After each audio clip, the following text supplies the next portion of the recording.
Dadangu, mimi nataka nikwambie kitu kimoja tu ambacho ulikuwa ukifahamu.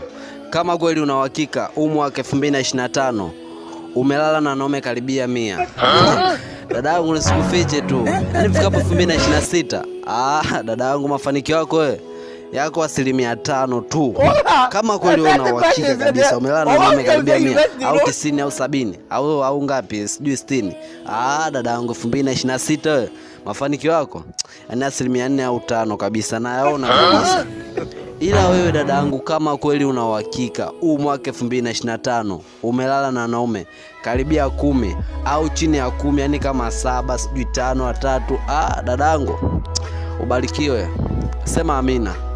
Sema kabisa amina, usiogope. Yani mimi nakuombea kabisa ubarikiwe. Yani mafanikio yako nayaona kabisa, yani lazima utafanikiwa 2026. Sema kabisa amina. Asolo wako nikuombee ubarikiwe, afu unasema amina, kumbe umelala na wanaume karibia 70. Hiyo no. Hapo andika kwenye comment sema amina kama kweli umelala na wanaume karibia 5 au 6, utafanikiwa. Hivyo tu, mimi naondoka.